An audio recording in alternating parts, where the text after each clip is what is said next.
Video. That's a great video. Thank you for putting that together. Thank you for joining us today. I'm Paul Bauman, and I'm honored to serve as the Rotary Club of Tulsa president this year. You're attending a meeting of the best Rotary Club in the world, club number 2500 in District 6110.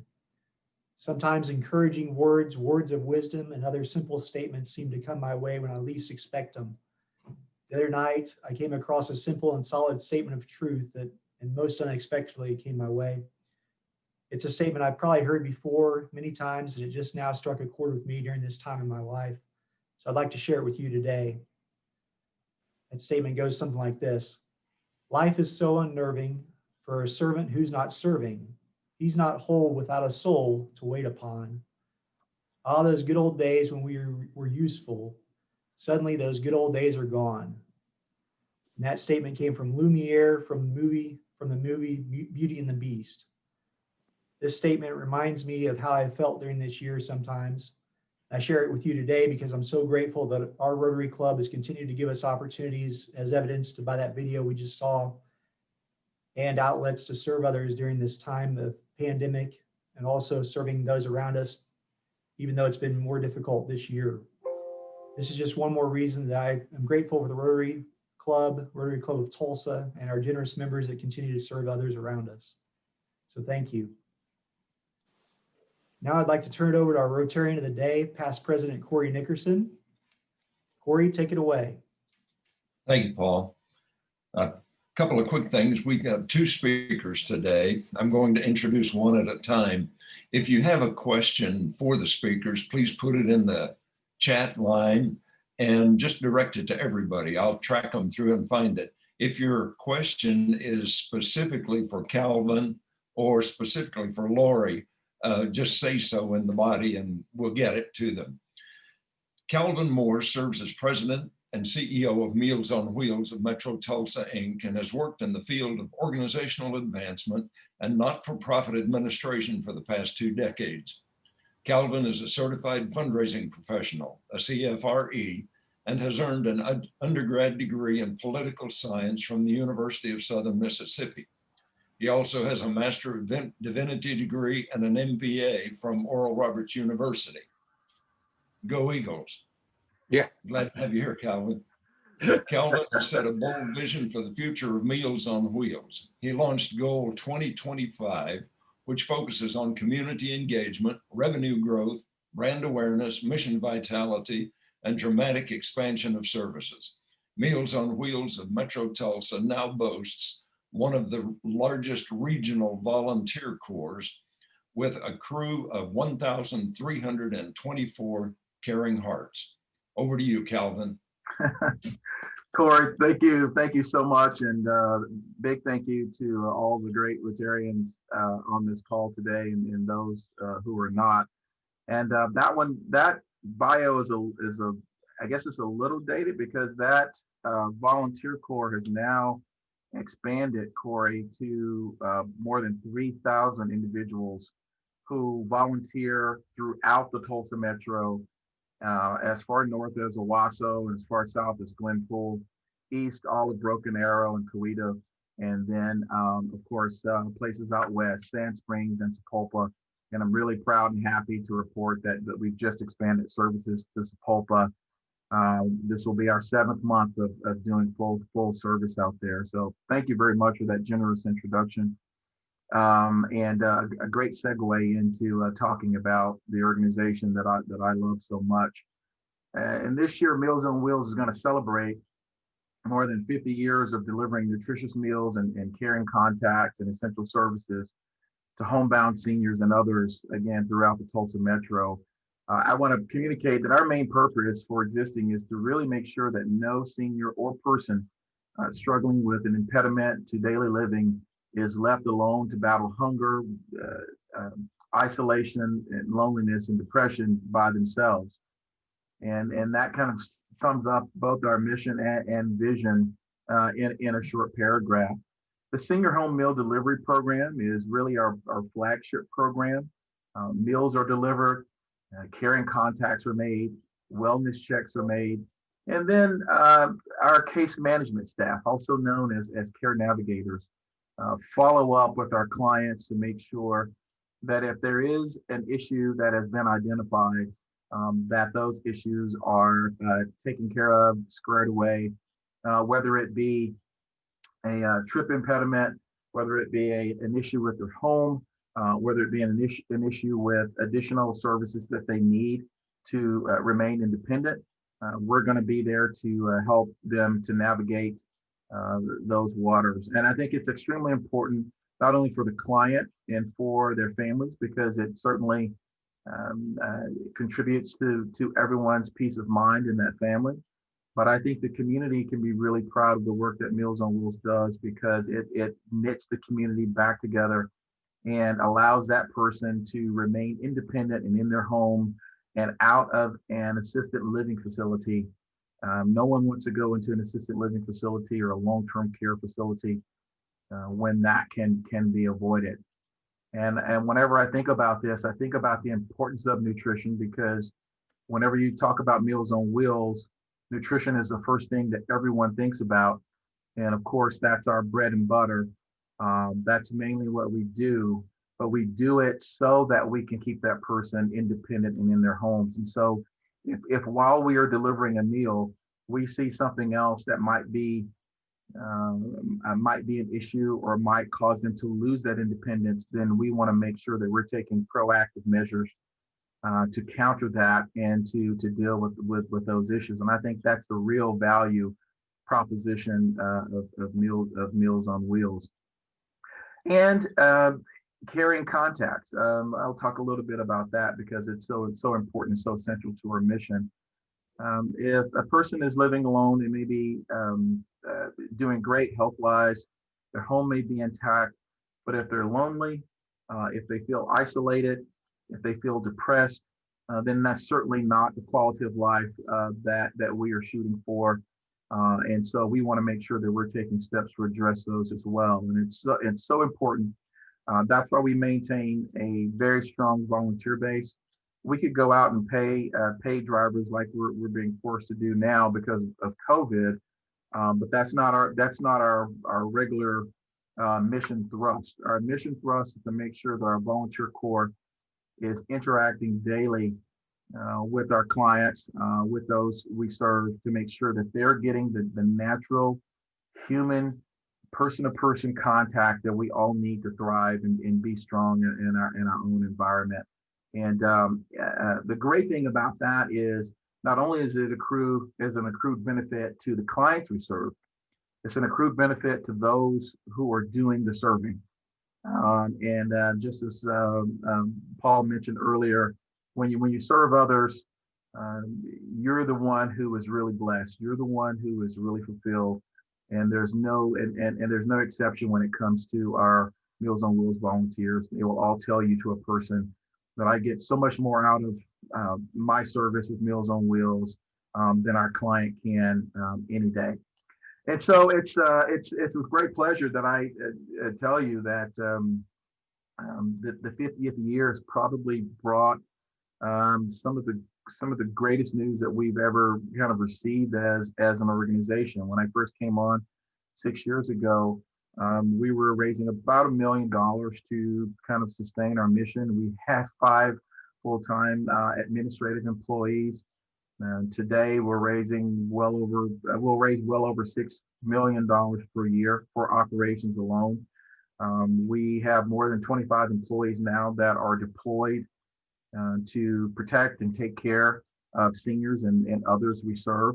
And we've expanded our not only our services, but we've expanded our programs to serve other populations. And I'm really happy about that because, number one, it says that the community support is out there to kind of for us to kind of stretch our mission and fill the service gap. And COVID-19 has produced a lot of challenges for our organization, but it's also produced a lot of opportunities. And we are really proud that we have a staff now that can respond to both the challenges and the opportunities that this challenging external environment is certainly presenting to us and all other not-for-profits. There's a lot of information I could really share today. I would just encourage everyone to go onto our website at mealsonwheelstulsa.org, kind of get a little bit of a more of a bird's eye view of kind of what we do and how we do it. I will leave you with a few facts. In a common year, we'll serve about 3,000 seniors. This year, we'll serve well over 7,000. And through our additional programs, Feed Our Future, which is a meal service program designed to help high school students who are struggling with food insecurity, that will serve probably 2,500 or more students this year, and that number is going to continue to grow. Through our community outreach programs, where we provide meals, bulk food, and other resources to families and underserved communities. That program itself will reach more than 20,000 people this year, and we're super proud of that effort and proud of the community support that we've gotten for launching that. I'll share the three programs, the main programs that we use to make sure that seniors remain independent in their home. One is the home safety program, which we launched 3 to 4 years ago in conjunction with Home Depot and the Home Depot Foundation. As I said before, when we go into the homes and deliver meals, that's one thing, but when we identify an issue in their home, whether it's a busted pipe or a client who is no longer ambulatory, who needs a ramp, and can't get up, can't negotiate stairs, but needs a ramp, we'll go in and build a ramp. We'll repair roofs. We'll put in bay windows.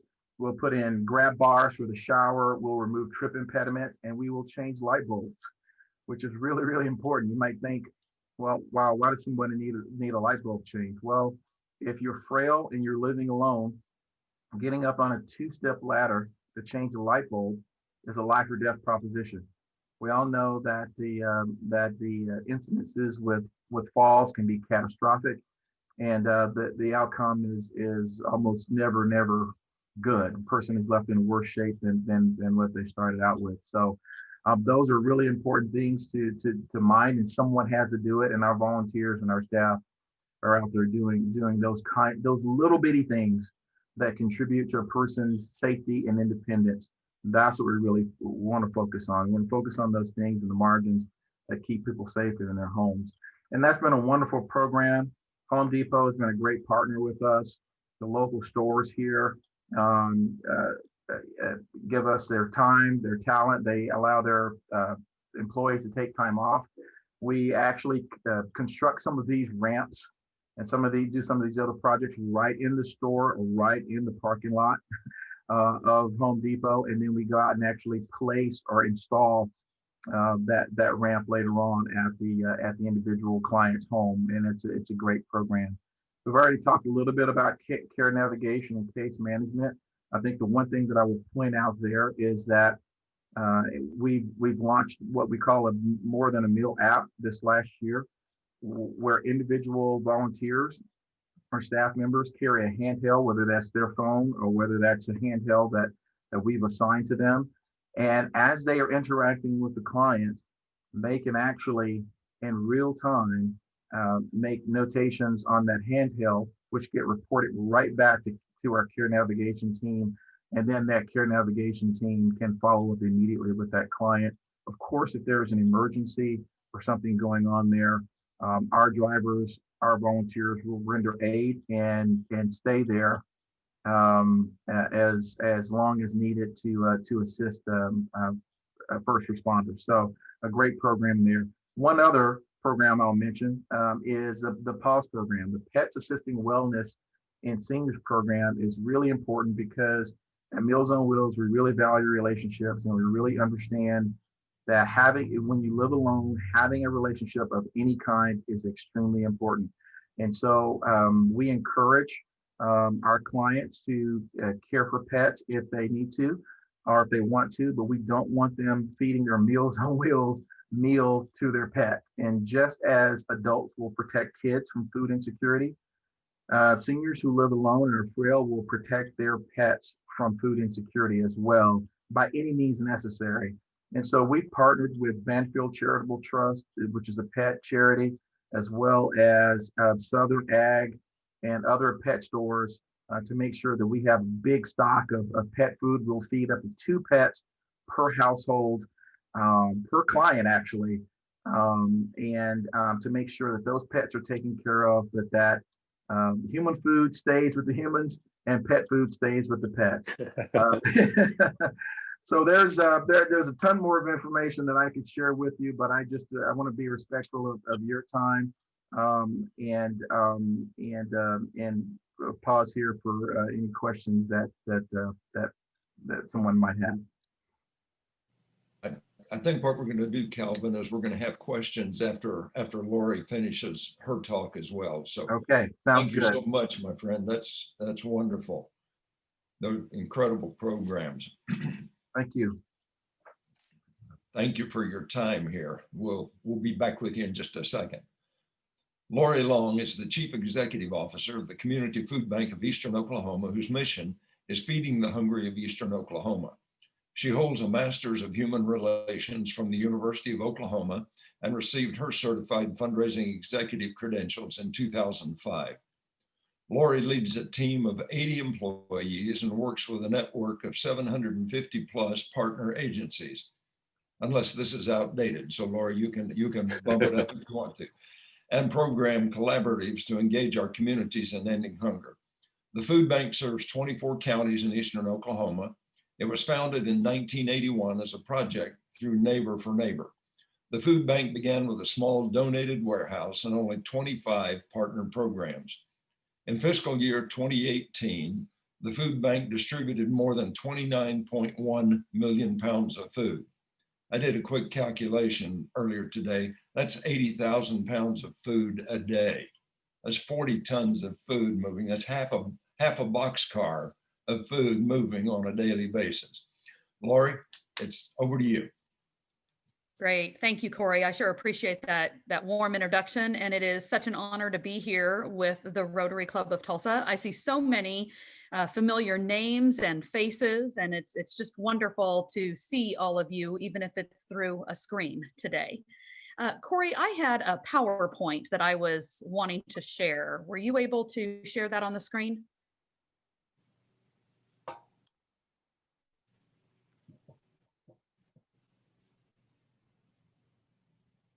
Excellent. There we go. And then do I just need to, will you project or will you advance it for me, or do I need to do that?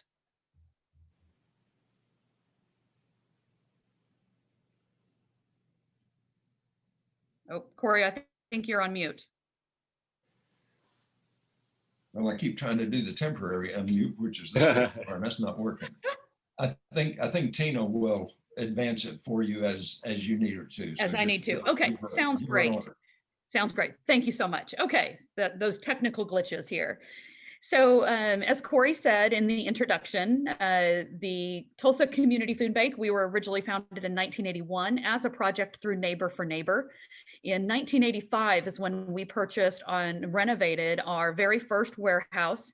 And then that warehouse was expanded in 1990 due to growing need. In 2001 is when we changed our name to the Community Food Bank of Eastern Oklahoma in order to better reflect the service area that we were and now continue to serve. In 2006, we moved into our current facility, the Donald W. Reynolds Distribution Center. We have a 76,000 square foot facility, which allows for a storage of 3 million pounds of food at any one time in our warehouse. And that fact and figure will come into play in just a little bit further in my presentation. In 2012, we opened our southern branch. So we do have a satellite branch in McAllister. It has the capacity for 100,000 pounds of food, and it does serve our southernmost 8 counties. We can advance the slide. So how a food bank works, and I won't spend time on our mission and vision, you can read it there, but really think of it like a bank. Just like all of you and we bank with our banks, whether it be personal or for our business, We as a food bank accept deposits, whether that be from individuals, companies, foundations, or government entities, in the form of financial or food contributions. And then, as was in the introduction, we do have a partner network of 750 plus agencies, and that is growing every day throughout our 24 county service area. Those agencies and programs then make a withdrawal in the form of food assistance. And those agencies serve as our boots on the ground. In pre-pandemic times, those agencies are the ones who serve the direct end user or the person that is facing food insecurity directly. This is just a quick map of our 24 counties throughout eastern Oklahoma that we serve. There are 2 food banks in Oklahoma. So there is us that cover the eastern half, and then Regional Food Bank, which is headquartered in Oklahoma City. They serve the remaining 52 counties throughout Oklahoma. We have a wonderful relationship with our sister food bank. We even share a couple of staff members, and we are united in our advocacy and many of our media and publicity statements. Next slide, please. So just to give you a little bit of some understanding of some of the pre-COVID-19 numbers, and again, Corey referenced this a little bit. In 2006, and I know that that screen might be a little hard to see for some of you, we moved into our new facility. The first full year, so in 2007, we distributed 7.5 million pounds of food. Fast forward to 2019, pre-pandemic full year, we distributed just under 29 million pounds of food. Fast forward to this next screen. So in food bank world, Calvin talked a lot in his programs about the number of people served. In food bank world, we talk about pounds of food and meals. That is how we measure our outcomes, if you will. So again, in pounds distributed from the time we've moved into our facility through 2019, you can see that we were at 233 million pounds of food, which equates to 194 million meals. Now, I clarify why we don't report number of people served. Again, going back to the fact that we have a partner network of 750 partner agencies and programs, oftentimes what we see is an individual might be receiving services from multiple partners. So to get down to an unduplicated count would be very difficult. So if we were to report number of people served, it would often be a duplicated count of people. So we tend to stick with number of pounds distributed as well as number of meals. If you could fast forward to the next slide. So in terms of our COVID-19 response, what does that look like for the food bank? I just started with the food bank on March 30th, having no idea that when I accepted the position, the rate of food insecurity and the issue of food insecurity would be catapulted into the limelight and become such a major publicity, if you will, and kind of what's going on. First, I want you to know that the food bank is not new to disaster relief. In our 40-year history, we have responded to fires, floods, and tornadoes. And we have served our community when the government has shut down and the Oklahoma teachers walked out. We have been a key player in numerous disaster response efforts. What is different about this COVID-19 response is the fact that we are in more of a lead position than we have ever been in any other disaster response effort. And this disaster, like most of us know, looks very different than other disasters that we have assisted with in the past. It is more widespread geographically. It's unknown as to how long we will feel the impact. You know, when this first started back in February and March timeframe, everybody thought, oh, the beginning of the summer, when those temperatures warm up, this is all going to go away. We had no idea we would still be dealing with it and in increasing levels like we are right now. And this disaster has impacted local business and our economy more than any other disaster we have assisted with. And you all as business leaders and business and community members know that like no other. And it, of course, has affected our supply chain like we have never seen. How specifically have we been impacted? Our staff, we have 81 staff members right now on our payroll, and more than half of those are working from home, including me. Even though you see a picture of our warehouse in the background, I thought if you all can't come to the food bank, I'd bring a little bit of the food bank to you by having a virtual backdrop for you. But that means 40 staff members that are bravely on the front lines, risking the exposure to COVID every single day to make sure that there is no delay in getting food out to our communities. We, of course, are following a very strict social distancing and sanitizing protocol as well. I mentioned supply chain earlier. We have come to rely on purchased food more than any other time in our history, and our backlog is staggering. What normally might take 7 to 10 days is a 4 to 6 week backlog right now. And some particular items is looking at a 10 to 12 week backlog. I am getting some internet connection, so I'm going to turn my video off. So I hope that helps continuity here. The demand and the impact and rate of food insecurity, we're going to cover that in a few slides just in a minute here. Since the onset of COVID-19, since late March, we have incurred an additional $2.5 million worth in expenses, mostly directly related to food purchasing. If you could advance the slide.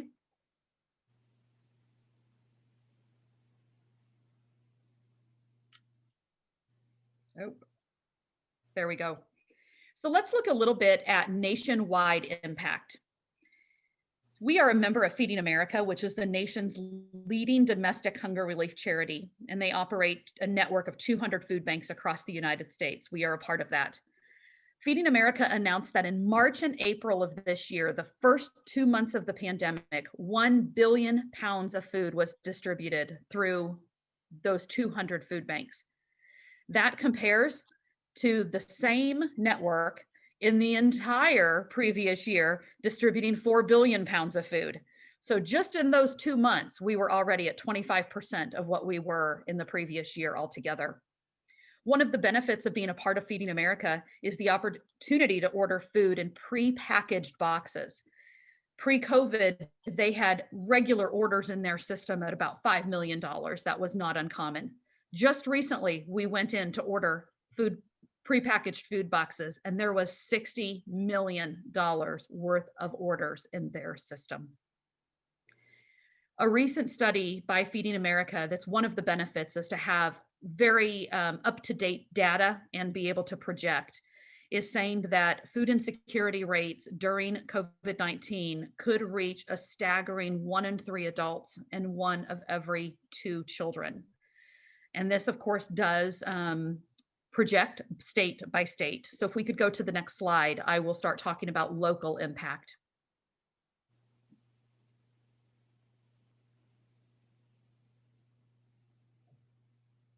Oh, can we go to, there we go. So here in Oklahoma, pre-COVID, we ranked as one of the top 10 states of the nation with food insecurity rates. Now with COVID, we are ranked 6th in the nation. That is not one of the top 10 states that our legislators and our governor want to see us rank on. And in that same model, reporting children facing food insecurity, we are ranked 7th in the nation as a state. We recently heard from our partners at Feeding America that all of the progress that we have made in the last 20 years fighting this battle has now been lost due to COVID-19. And we literally are starting from ground zero all over again. So local impact shows that we have our partner network agencies right now are reporting 50 to 70% of those that they are serving are brand new to the food assistance network, that they have never come asking for help for food in the past. And one of our partners even shared a story about a gentleman who had been laid off from their employer here. This was in the Tulsa area. And this person conveyed to them that they had always been involved in giving to the network, donating food, donating dollars. Never in their career did they think they would have to come to us asking for help. And quite honestly, they didn't know how to ask and how to receive help. But thankfully, they found the food bank and our partners, and they were able to be served with dignity in this time of need. Next slide, please. Again, this slide might be a little bit hard to read, but basically it's showing year over year. So those blue bars on the chart are showing our 2019 numbers, and then the orange is showing our 2020 numbers. You will see that in every month except for August, there was an increase in need. The reason August was a decline is because we were closed for 1 week due to our annual inventory. And so that was the only reason there was a decline. And you will see that that was drastically made up for in the month of September. Next slide, please.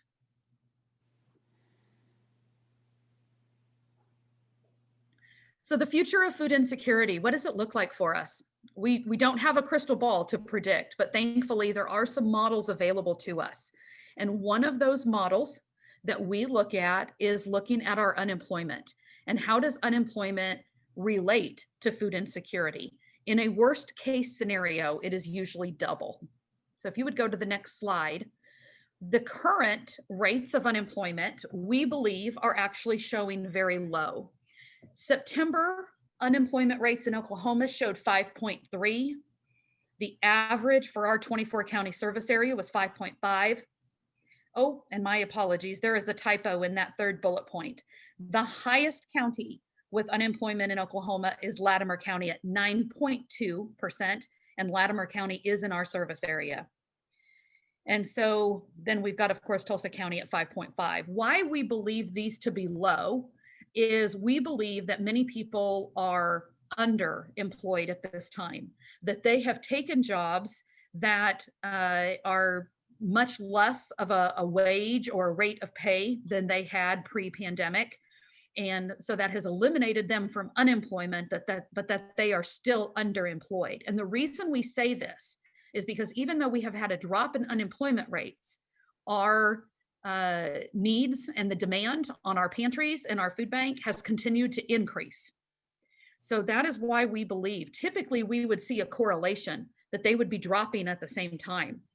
But we're seeing the unemployment rates drop while the numbers of those seeking food assistance are continuing to increase. So we believe the underemployed is more what we are seeing right now. Next slide.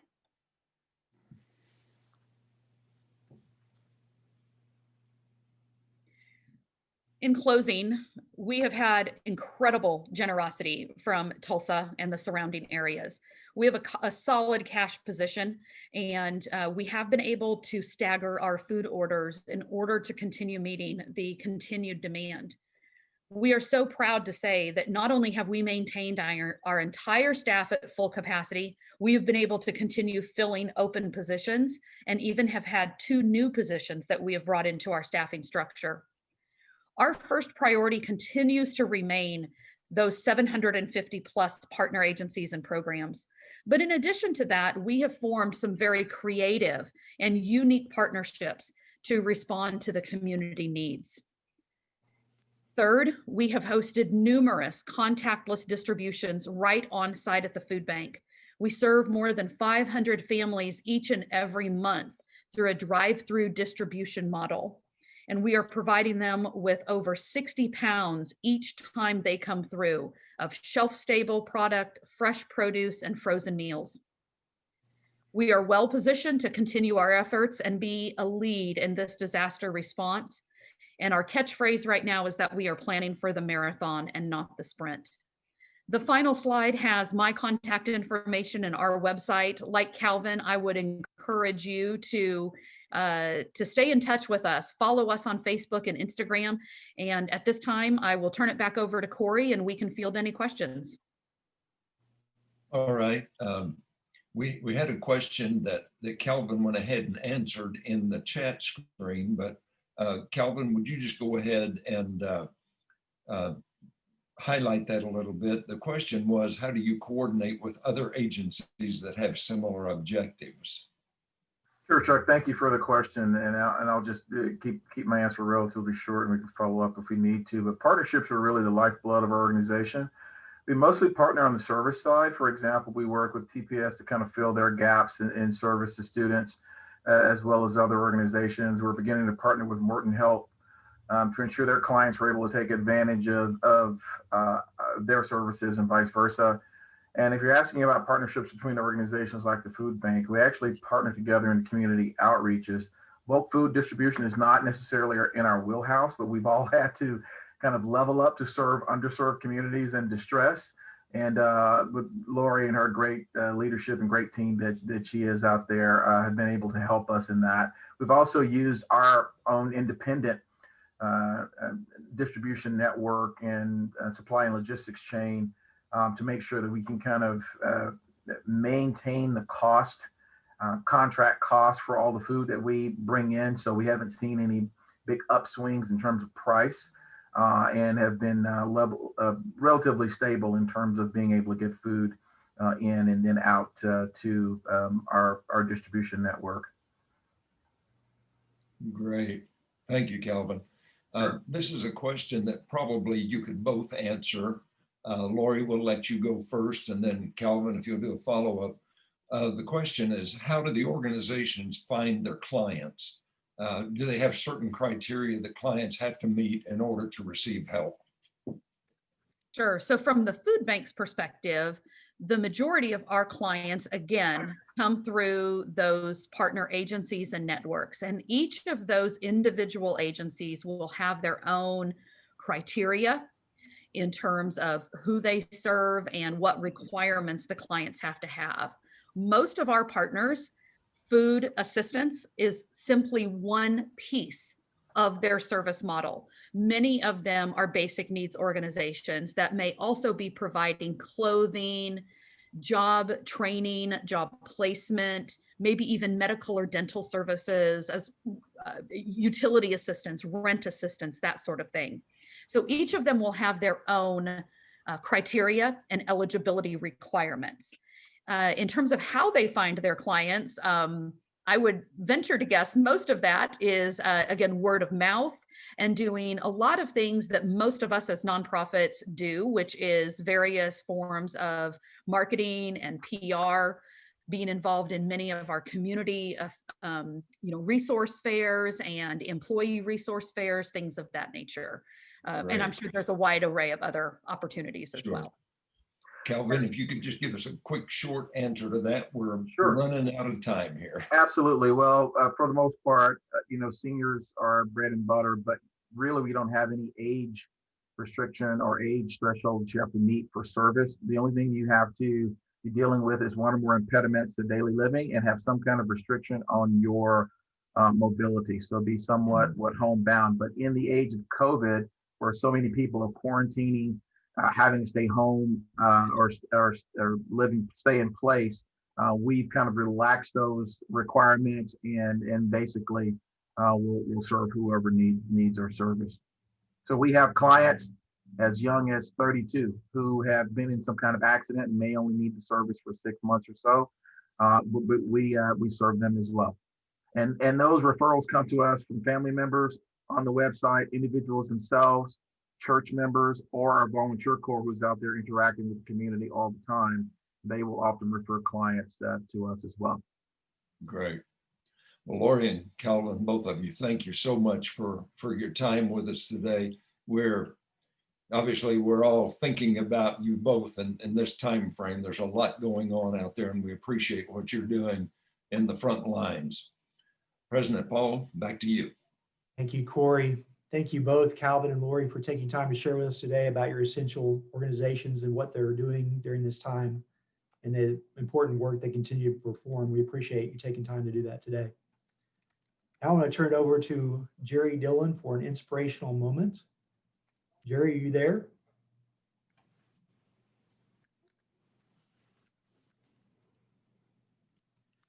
Jerry, you might have to hit the unmute button.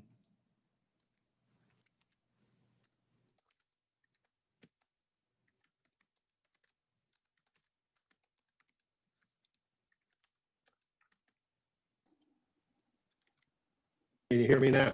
Yes, I can hear you Okay, now. great. Thank you. Thanks. Sorry. This week is Hanukkah week, and so our Jewish community members of our club, we need to join them in the celebration of Hanukkah, which really means rededication. It's a celebration of triumph over religious persecution. And never in my memory has there been a time where the Jewish community and the Christian community is under a great deal of prosecution. I'm wanting to honor someone who brought together the unifying spirit within Rotary and in the Tulsa community and the greater world around. And 45 years ago, our Rotarian and president of our club, Warren Hultgren, this week was his 100th birthday, would have been. And his life was honored this week by the rare celebration way in which our city is. We have named a street on Cincinnati between 4th and 5th. It's now called the Warren C. Hultgren Boulevard.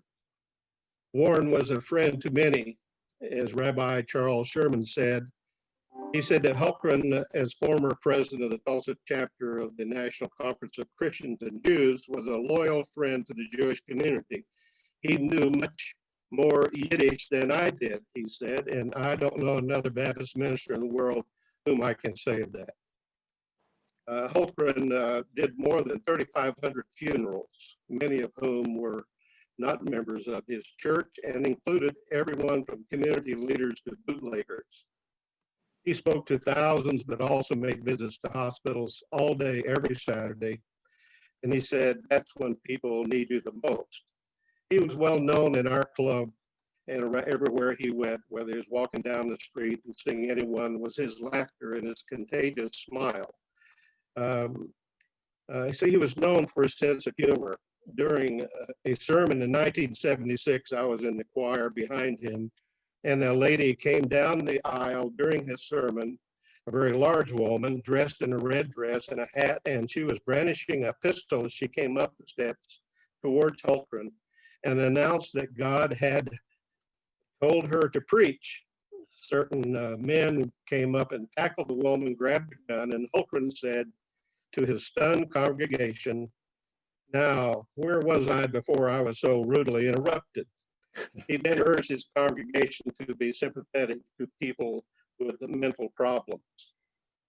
Another humorous thing about him is Howard Cotner, a longtime executive director of United Way, told me that he and Hultgren were walking down Main Street and were passing Renberg's department store the day after Christmas. And he slowed down and he said, "Stop." He says, "Howard, can you hear them singing in there? What a friend we have in Jesus." So Warren Hultgren's sense of humor in our religious community was very contagious. I was going through a file here to wrap up. Every week he had a newsletter they'd sent out to our church, and this one it says 12 rules for happiness, and this was written for maintaining happiness during 1966. And I will just touch on a few of these.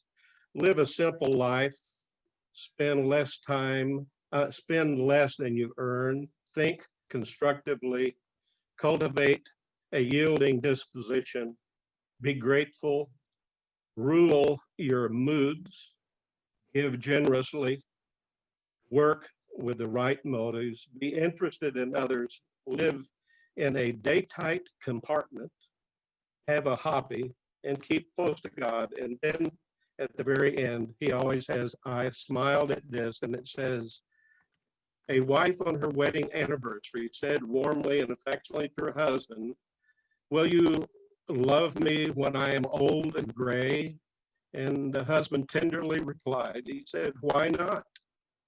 I've already loved you through 4 other different colors." So that's a moment of history of one of our former wonderful Rotarians, Warren C. Hultgren. Thank you, Jerry.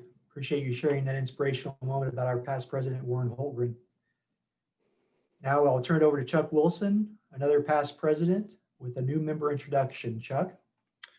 First of all, Mr. President, I would like to congratulate all of our members for what you've done through this time when we can't be together.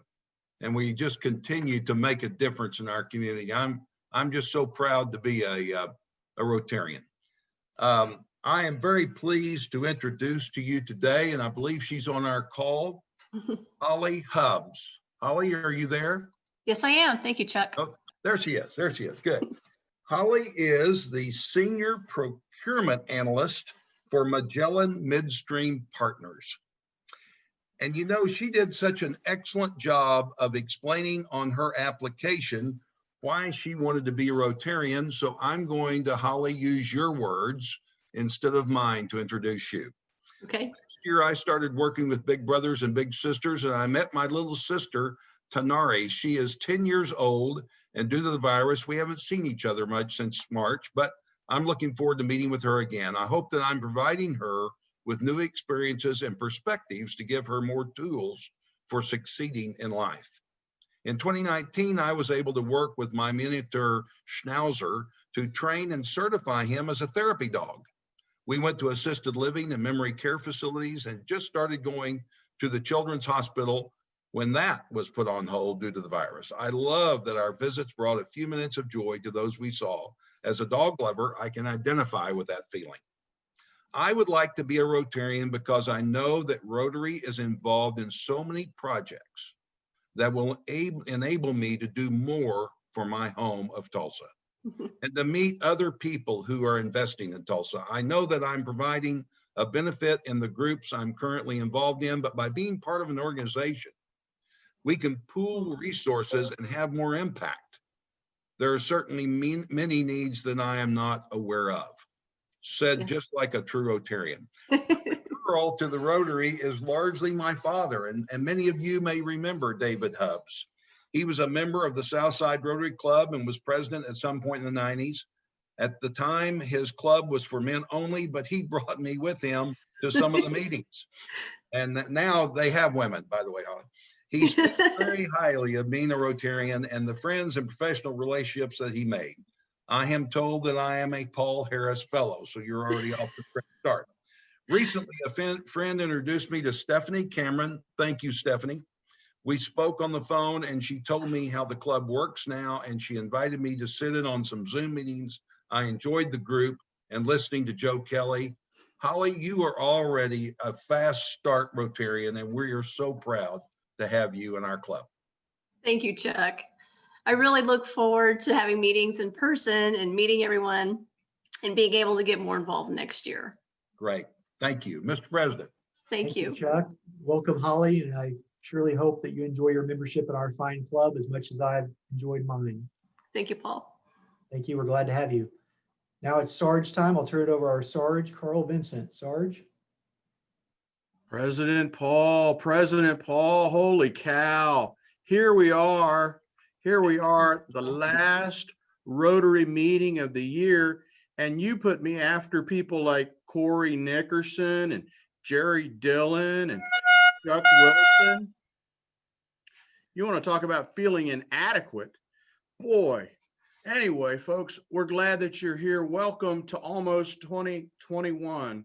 We're going to put this 2020 year behind us, and we'll kind of move through a few finds here before Santa Claus talks to us in a few minutes. Our first find today comes from a Rotarian that I first got to meet in a business setting back in 1994, John Hallen. He contributed $250 for his birthday. John is one of the only guys I know who looks distinguished in hiking gear and hiking poles, boots, and everything else. This is a picture of him at Lake Louise in Canada. And he pointed out to us that he can't go back there until COVID is resolved because the Canadians are not letting citizens south of the border come into their great nation. Sounds familiar to me. John also said all he wanted for Christmas was someone to remember his December birthday. So give him a happy birthday when you see him. Thank you, John, for that $250 fine. We're appreciative. Our next fine comes from a Rotarian who owns Max Electric, which is my favorite electric supply house. I do quite a bit of facility management, and we have hard to find electrical stuff. I go see Jack. He gave $1,000 for our water wells project in Nicaragua. And in his email where he made that contribution, he talked about what an impact it's had on him to see the water wells helping the people there. We appreciate that contribution, Jack, and we'll make sure it goes for a good purpose. The next fine we have up on this last Rotary meeting of 2020 is recognition of John DeBar's birthday. John is a great Rotarian. He gave $59 for his birthday, $27 for his years in Rotary, and $11 for years married to Annie. John, what you don't know is that Annie contacted me a little earlier and said you should about 10 times that fine for being married to her, given the patience she's shown over the past 11 years. So John, thank you for that fine. And that was matched also with one of our anonymous donors. And then I think we have another fine today. We have a $50 fine for Keith Elder, who was named Tulsan of the Year by Tulsa World for his innovations in putting the symphony orchestra out in front of the public despite COVID. You remember that Keith actually paid me to use my snobbish British critic's voice to read an announcement, but man, that went well. I actually matched Corey Nickerson's $50 fine in recognition of Keith. So that's $100 total to the Rotary Club of Tulsa Foundation in recognition of Keith's honor. Thank you so much, Keith, for all you do for Tulsa. And I think there may be one more slide. There is, and this slide says, please think of your poor Sarge in 2021. Help us round up some more fines for the Rotary Club Foundation. And I've been instructed to let everyone know that next up is Santa Claus himself. So please stand by for a message from the big guy, and I don't mean Jerry Dillon. Hello, ho, ho there, Rotary Club of Tulsa. Santa Claus here, just relaxing a bit before my big night. I like to relax with a little piano music. Bet you didn't know old Claus played the piano. Well, 2,000 years of long winter nights, you have a lot of time to practice.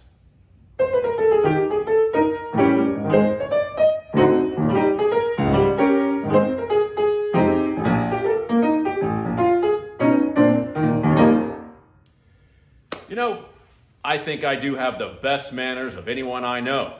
I only visit you once a year. I get so excited for Christmas, so excited, but inevitably, there is the long, dark winter when I get a little blue. I even went to see someone about it a few years ago. I said, Doc, I'm feeling a little blue. He said, well, how blue are you? I told him. He made me pay in advance. It was lonely growing up in the North Pole. I was an only child, of course. It was just me, all alone on the playground, running back and forth on that seesaw. Well, I've got a lot of favorite songs for Christmas to relax to. Let me play you one.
That is one of my all-time favorites.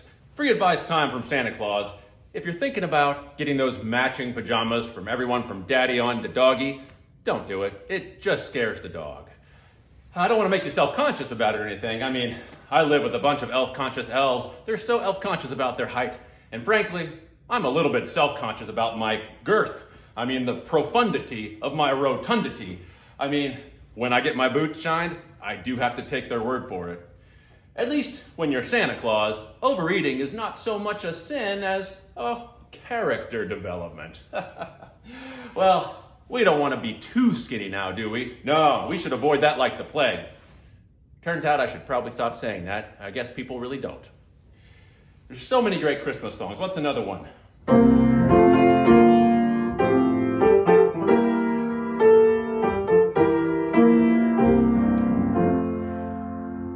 Christmas tree. That reminds me, I was out in the forest for a walk the other day. I need my exercise. And there was a poor man wandering for hours. His wife had sent him out to find the perfect Christmas tree. She said, "Don't come back until you find the perfect tree." He'd been wandering for hours. He told me, "Santa, I can't find the perfect tree." I said, "What about that one?" He said, "You're right. Who cares if there's no ornaments?" Well, that Rhodes Scholar got back in his car, had those fake little antlers on it. Can't fool Santa Claus. It's a car. Oh boy, you get so tired if you're a 2,000-year-old man after flying 20 million miles in a night. Christmas morning, I am so tired, just laid up in bed. I have a new strategy this year though. Several thousand lucky young children in their stockings hung with care will receive a first ever plush stuffed Santa Claus voodoo doll with instructions. Knead shoulders every half hour Christmas morning. Oh, it's going to be great. I'll just be feeling it. Yeah. Claus is always thinking, always thinking.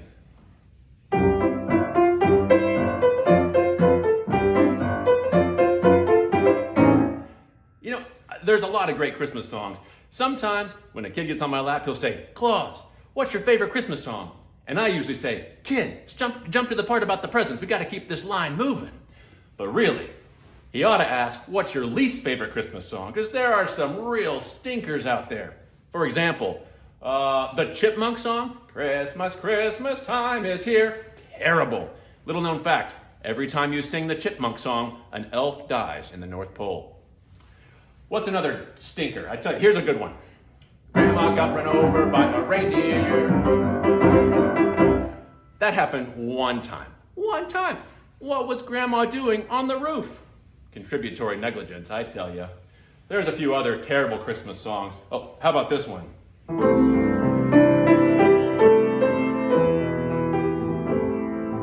"I saw Mommy kissing Santa."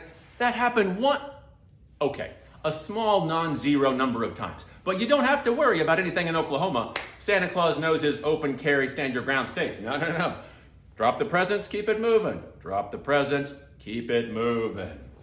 Oh, this is going to be a great Christmas for me. I'm a little over budget. You know why? Sponsorships. Match.com paid for my naughty list this year, and they overbid a Grinder last year and Epstein the year before. Cha-ching! Well, for all of you at home, just remember, if you don't have the true meaning of Christmas in your hearts, you're not going to find it under the tree. It's about love and giving and getting. No, love and giving. Love and giving, the first two. That's the true meaning of Christmas. And I do have some true favorite songs. Here's one. I hope you enjoy it. It's the Christmas Waltz. Frosted window panes, candles gleaming inside, painted candy canes on the tree. Here we go, the Christmas Waltz.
So have a Merry Christmas and leave the flu open this time. Hello, Rotarians. It's me, your Sergeant at Arms, with a holiday wish. If I had one wish this holiday season, it would be that all mankind would proclaim service above self in the humanitarian spirit of Rotary. Rotarians, if I had two wishes this holiday season, the first would be for all mankind to proclaim service above self in the humanitarian spirit of the Rotary Club of Tulsa, and the second would be for $1 million a month to be given to me as your Sergeant at Arms. You know, Rotarians, if I had three holiday wishes, the first would be for all mankind to proclaim service above self in the humanitarian spirit of Rotary. The second would be for me to receive $1 million per month as a Sergeant at Arms. And the third would be for me to receive all-encompassing power over every living being in the universe to cause them to join the Rotary Club of Tulsa. You know, Rotarians, if I had four wishes, the first would be for mankind to, do the Rotary stuff in the spirit of humanitarianism. The second would be for the $1 million a month to me. The third would be power over all living beings. And the fourth would be for an extended 30-day eating gorge hosted and prepared by Chef Bobby Flay and that model who cooks, Kardashian something. I can't get their name straight. And of course, my wife would be welcome to cook too. She's behind me 100% on this, I promise. But wait, oh, you know what? Maybe the eating thing needs to be first. I mean, we're in a topsy-turvy world. We're dealing with COVID. We're going to need some nourishment and everything. And it's just like, hey, no. We need to have mankind proclaim service above self with the humanitarian spirit of Rotary first. That would be right. But who am I kidding? Mankind's not going to get together and agree to that. The logistics of that are impossible. Mankind they're not, it isn't going to work. So let's reorganize. Here we go. First, we're going to have the eating thing. We need some nourishment. Secondly, the money for me, your Rotary. Oh, no. Second, we'll go with the all-encompassing power to get people to join the Rotary Club of Tulsa. Then the mankind spirit of Rotary thing. I forgot. I want revenge against my enemies. I want them to be crushed. That's right. Revenge against my enemies. That's the fourth wish. And of course, my fifth wish would be for all mankind to proclaim service above self in the humanitarian spirit of the Rotary Club of Tulsa. Happy holidays and Merry Christmas, everybody. We'll see you soon. As you can tell, that took a lot of effort and a lot of thought was put into that monologue. Thank you. Special weeks to this week's sponsors: Bank First, Paul Baumann, Gordon Greer, Bill Miller, Monty Curry, JD Young, Doug Stewart, Clear Ridge LLC, Matthew Bristow, Moore Funeral Home, Joe Moore, Trust Company of Oklahoma, Michael Hairston, Associated Mortgage Corporation, Chuck Wilson. We have two upcoming programs in January. January 6th, Dr. Gerard Clancy will join us. January 13th, Phil Armstrong. So please join us for those meetings. I want to say thank you for everything you guys have done this year. Thank you for joining us for our last program this year. I hope you have a great holiday season. And with that, we are adjourned.